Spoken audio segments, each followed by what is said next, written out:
¿Qué tal? Qué gusto saludarla. Gracias, igualmente, aquí estrenando este año Radio Universidad. Así que estamos muy contentos. Qué bueno. ¿Le gusta el jazz a usted? Escuché por ahí, ¿no? Sí, el blues sobre todo, El blues. soul blues. Sí, bueno, pero Bueno, estamos... sí, todas las derivaciones. Sí. Aparte recordó mi primer título de grado, que es de mi época precolombina, ¿no? Es decir, así que... Bueno, doctor, hace 40 años que hago gerontología. Sí, ojalá pudiéramos seguir hablando de algo que es tan sanador y curador como la música y los gustos que uno tiene, etcétera, etcétera. Pero hay otra realidad que es la que usted representa como nadie, ¿no? La voz de los que prácticamente no la tienen, que son los jubilados y pensionados. Más allá del que dicen malentendido con respecto a cobrar ahora la jubilación en 2 veces, vamos a decir que bueno, ponele, como dicen los chicos, pero ¿cómo queda lo que es más importante, el bolsillo de los jubilados a partir de estos cambios que ha introducido el presidente? Sí, mire, tal cual, y como la carta que le mandó San Martín a Tomás Guido, muchos ruidos y pocas nueces, ¿no? Porque la verdad que fue un vodevil, todo, la presentación, lo que fueron las declaraciones de los funcionarios previo a un decreto que decía otra cosa. Pero en términos de lo que le interesa al jubilado, que no va a comprar al chino con historias, sino tiene que ir con plata en el bolsillo que no la tiene, los jubilados van a recibir los de la mínima, y después vamos a explicar el resto, de los cuales en general la gente se olvida. Los de la mínima, que están cobrando hoy 135.000 pesos, pasan alrededor de 170.000 pesos, producto de que se aplica, más allá que el decreto rige después del 1 de julio, se aplica lo que se había anunciado, que es precio consumidor, llamado IPC, del mes de febrero, que fueron 13 puntos, y una suma arbitraria del 12.5%. Digo arbitraria porque se la menciona como parte de recomposición de lo que perdieron los jubilados en el trimestre. ¿Cuánto es? 5.3. 12.5. Ah, 12.5. 12.5. Sí, no escuché bien. Entre esas dos cosas, sí, de 135 se van a 170.000 pesos. Aclaración, esos 12.5 no representan los que ya perdieron los jubilados en el trimestre. Trimestre que se convierte en cuatrimestre. Doctor, lo demoro solo un minuto. Y le pido, para poner los pies bien sobre la realidad, porque no empezaron a perder los jubilados con mi ley, vamos a ser muy honestos. Exactamente. ¿Cuánto vienen perdiendo? Y póngale usted la fecha, desde cuando desde Alfonsín o desde Fernández, como el dato que usted quiera, pero ¿cuánto vienen perdiendo? Mire, para lo más reciente, lo más recordable, porque como usted dice es histórico la pérdida, en un país que no funcionó ningún sistema, el privado, el público, es decir, el estatal. Lo van a recordar el hecho, desde el 27 de diciembre del 2017, gran escándalo en el Congreso de la Nación, más cambio de fórmula. Exactamente. Lo de las piedras, las toneladas de piedra, Efectivamente, ahí hubo un cambio de fórmula. Se fue a una fórmula similar a la que se pretende actualmente. Bueno, en ese momento se perdieron entre 6 y 8 puntos, que es lo que no le reajustaron a los jubilados en un trimestre en el llamado factor empalme. Esto no es una interpretación, todos los juicios que presentamos nosotros también, es un amparo colectivo, los jubilados reclamando esos 8 puntos los ganaron en primera y segunda instancia. Y están todos en la Corte. Luego tenemos que con esa ley, que tenía el gran componente de inflación, recordemos que lo que había mandado el Ejecutivo en aquel entonces era el 100% de inflación, similar a lo que está planteando este Ejecutivo, se morigeró eso en el Congreso de la Nación, en el Senado de la Nación, porque Pichetto incluyó el 30% de lo que era salario, variación salarial, 70-30, pero con esa fórmula que era mayoritariamente cobertura por inflación, perdieron en el 19 y 20, 19 puntos y medio, casi 20 puntos, que fue con lo que hizo la campaña el presidente Fernández, que decía que iba a vender las LELIQ para reponer los 20 puntos. Esto no ocurrió, y la primera medida que hizo como presidente fue suspender esa ley de movilidad que había dado malos resultados en el 18 y 19, pero que recomponía por ese componente de inflación en el primer semestre del 20. Aclaro que la suspensión no tiene nada que ver con la pandemia, fue en diciembre del 19, el murciélago no había llegado a China todavía. O sea que ya ahí más todo el acumulativo, porque no es así literal, pero bueno, estamos hablando ya de casi 28 puntos.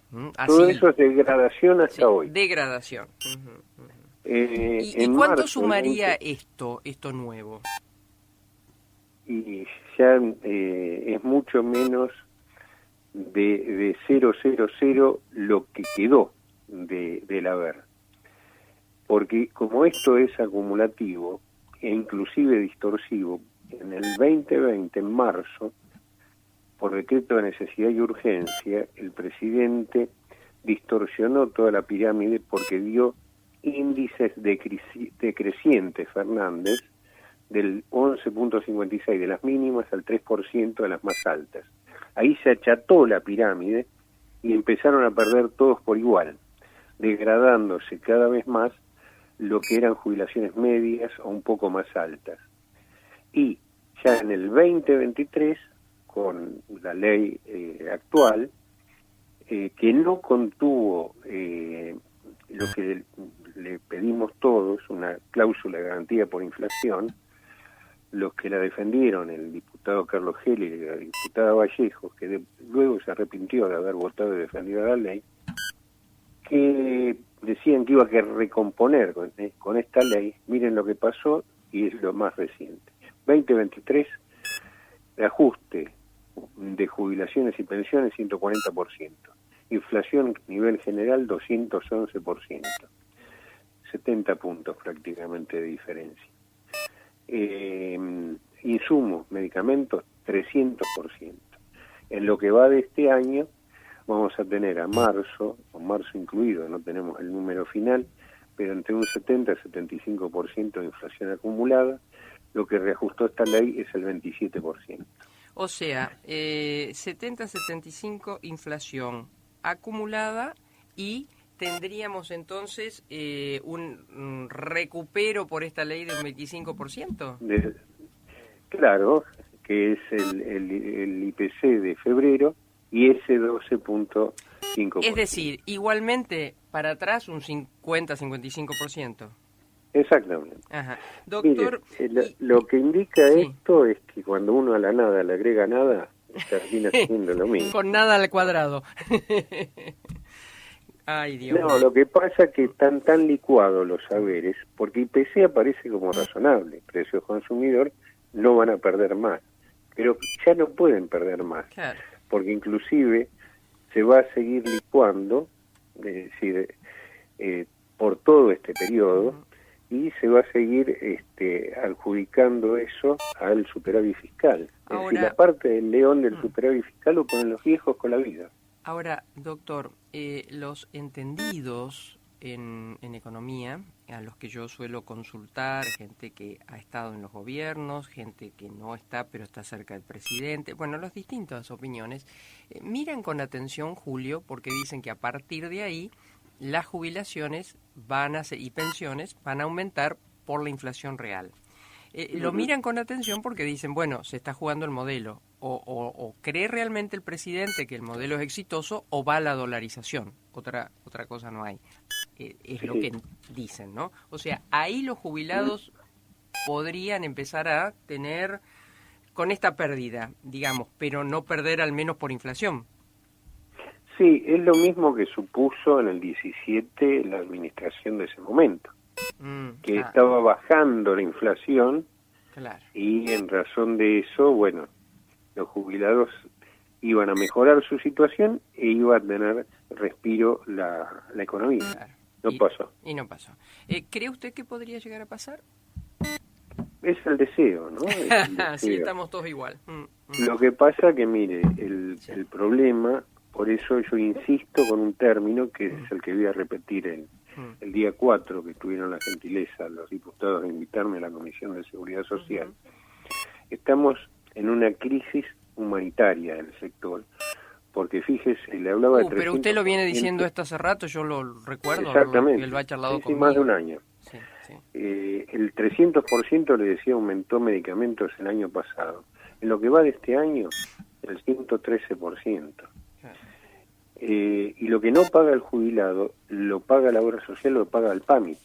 Por lo cual, ¿qué implica esto? Ahora, que el resto sí. de las partidas se agotan con el medicamento. Ahora, doctor, he leído que 6 de los 5 medicamentos se mantendrían para los jubilados. El sexto me llamó mucho la atención, no entendí lo que el gobierno decía al respecto, pero como que hay que justificar lo que el propio jubilado tiene que justificar que tiene un medicamento porque dice que sospechan que en realidad o se los daban a familiares o los vendían, no sé.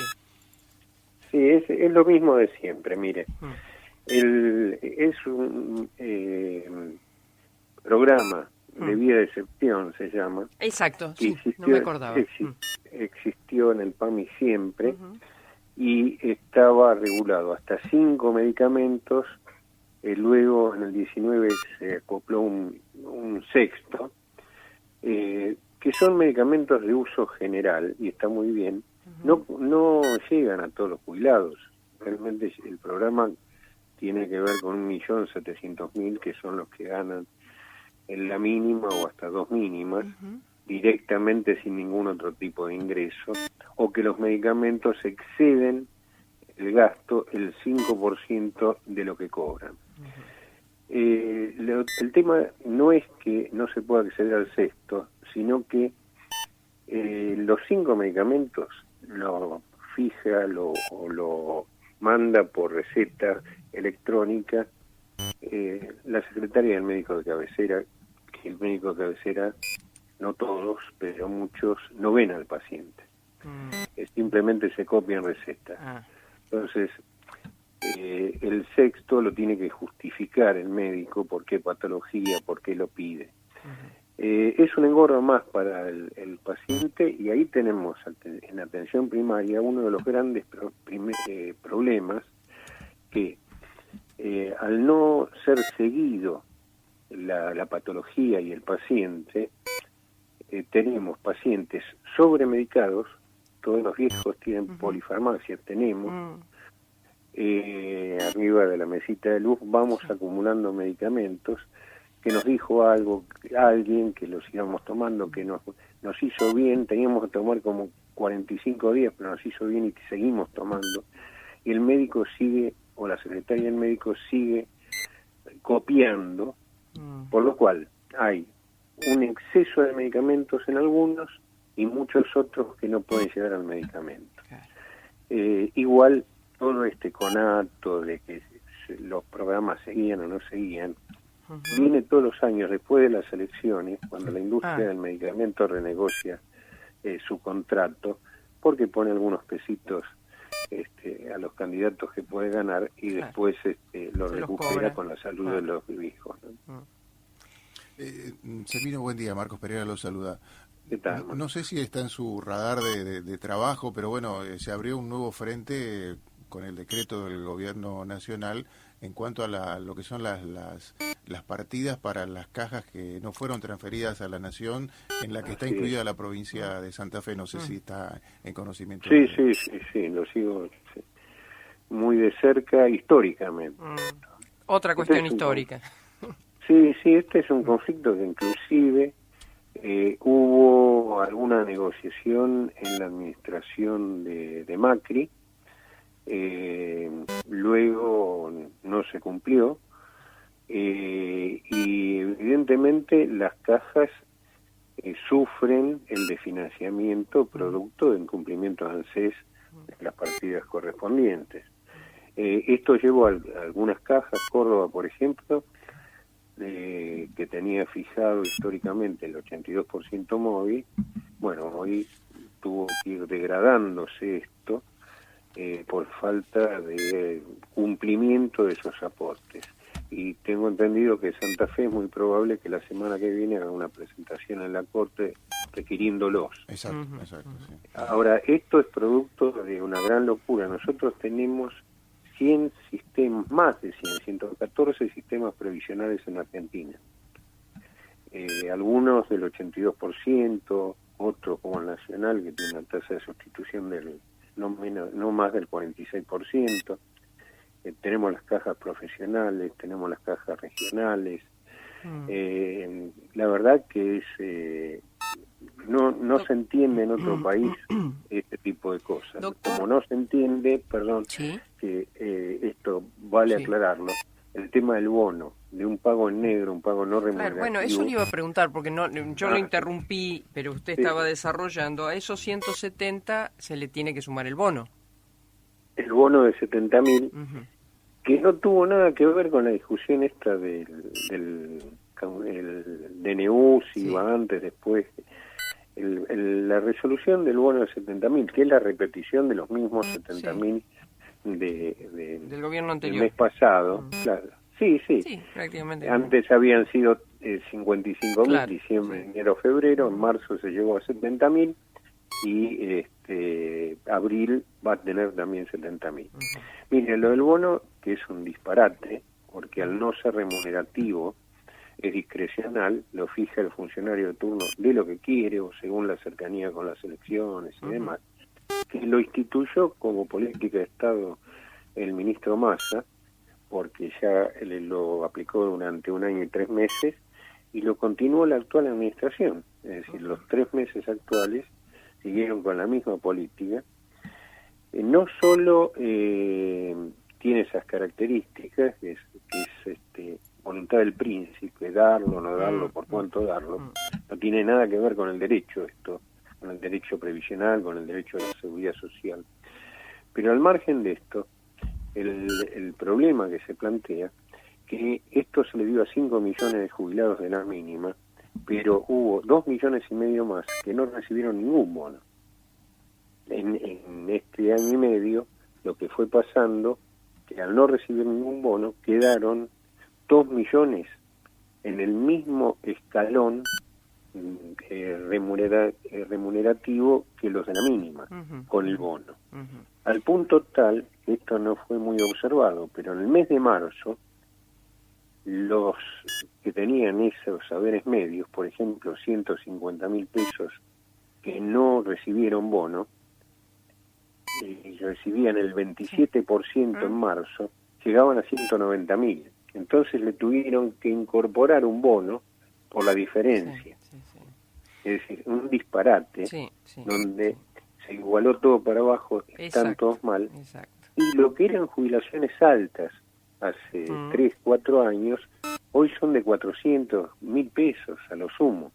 Por lo cual están todos bajo la canasta, que son 685.000 pesos, o lo eran el mes pasado, ¿no es cierto? Claro, o sea, inferior a la canasta. Por supuesto. Hay Los muchos de la activos mínima no también, cubren un tercio de la canasta. Claro. Una canasta elementabilísima, Claro. que contiene lo único, sí, gastos de vivienda. La metodología es la metodología INDEC, solo que incorpora gastos de vivienda. Por ejemplo, uno de los problemas gravísimos inobservados es el desdoblamiento de este pago en 2 tramos, como dice. Bueno, ahí le preguntan los oyentes, doctor, dicen, por favor, que le preguntemos a usted, el cobro en abril es en 2 cuotas, lo que no cobran la mínima, ¿qué aumentos van a tener en abril? ¿Y qué, en realidad, qué cobramos, dicen, en abril? Bueno, los 2 tramos, porque así le gusta llamar a los funcionarios, son 2 cuotas, sí. La primera cuota la van a cobrar en la fecha que ya tenían establecido el mes pasado, que las fechas tienen que ver con lo que cobra el jubilado y la terminación de su documento. Sí, documento.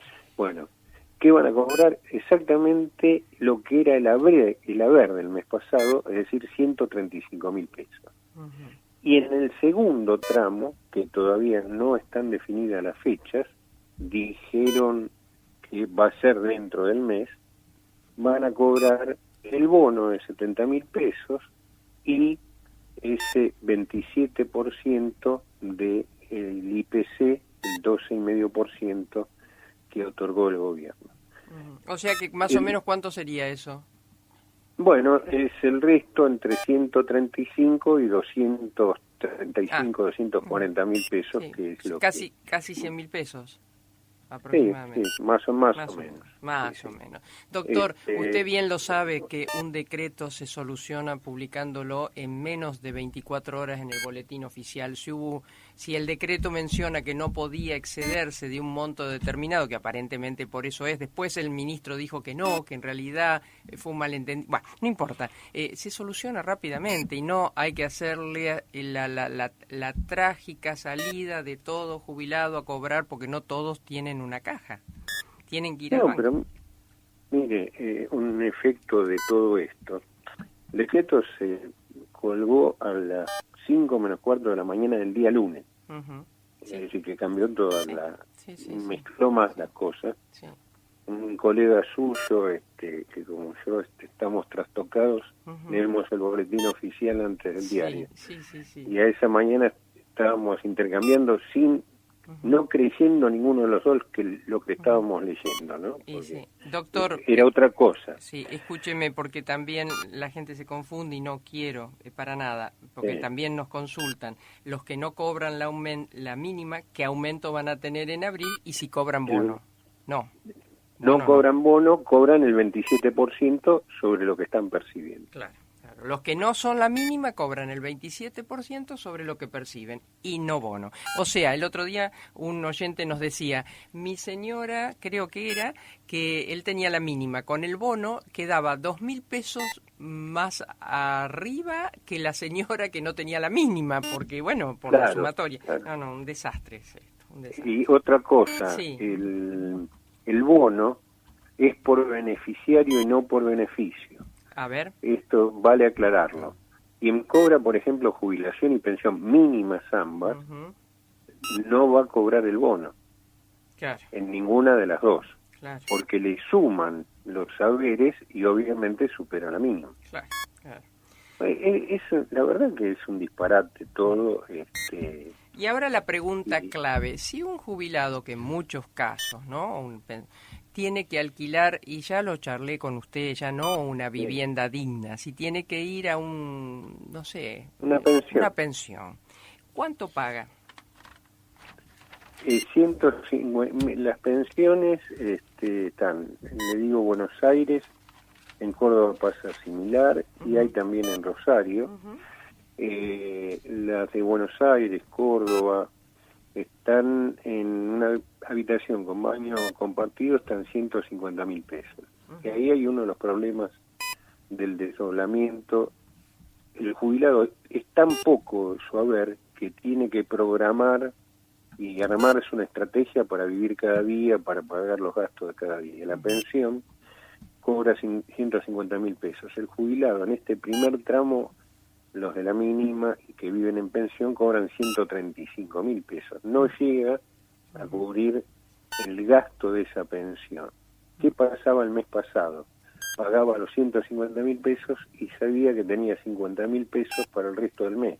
Claro. Mire lo que estamos hablando, claro. ¿no? Claro.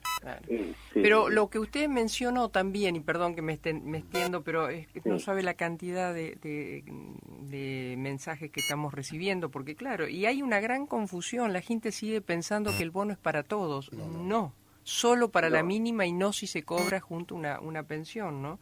Pero digo, sí, doctor. No, y el que cobra un poco más de la mínima, que esto también pasa, no tiene el bono. Claro.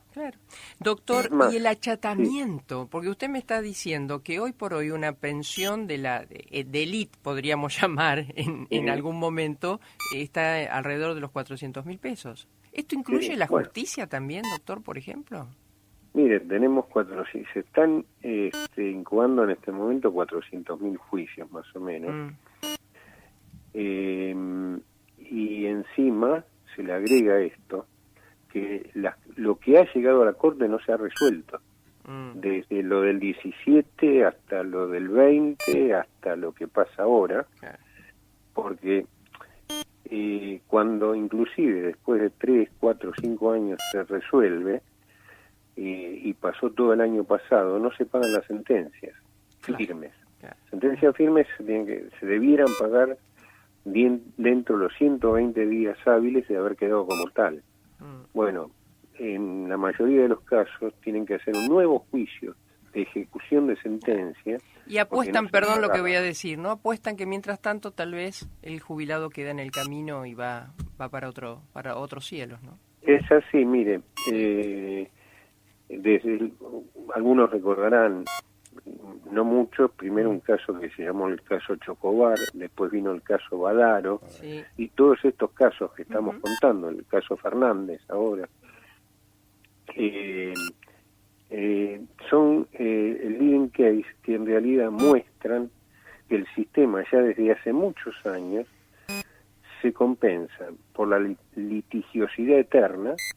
Hay un quantum de todos esos juicios que nunca llegan a destino, y lo llaman en la jerga limbo, porque se mueren los jubilados, Claro.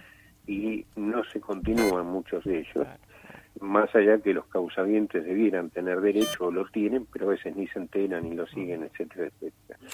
Y por la miseria que cobran. Hoy yo insisto con el criterio de crisis humanitaria, porque vemos que se mueren. No puede ser que se tenga que vivir en una pieza compartiendo un baño después de haber llegado a los 70, 80 años, trabajando, criando hijos, formando familias.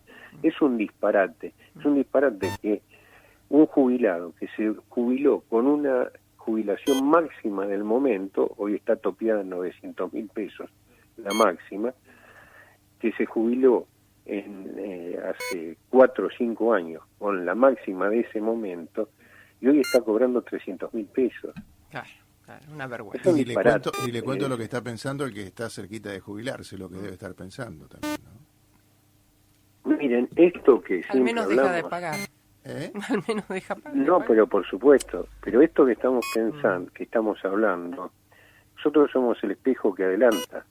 Es decir, todo esto lo ve el joven y se rompió la cultura del aporte. Claro. ¿Por qué voy a aportar si yo voy a llegar a eso, que no voy a poder comprar un medicamento, que no voy a cumplir un deseo mínimo de comer la fruta que me gusta, o de vivir bajo un techo como la gente? El gran problema hoy es que los jóvenes no fijan un proyecto de vida, porque no es como en otras generaciones donde podían aspirar a hacerse una casa, comprar una casa, un cochecito. Claro. Esto inclusive pasa en los profesionales. Yo doy una diplomatura en medicina, y este año, cuando termino ese posgrado, los chicos, las chicas, médicos de hace 1, 2, 3 años, hicimos una cena, y los proyectos eran como los jugadores de fútbol, a ver a qué lugar de Europa me voy. Doctor Semino, gracias, que tenga Gracias a ustedes, un una abrazo feliz muy Pascua. grande. Gracias. Gracias Hasta por luego. su tiempo. No, Felices a usted, Pascuas para todos. gracias. El doctor Eugenio Semino, que es un luchador desde años que lo conozco, pero hasta ahora viene perdiendo mal. Sí.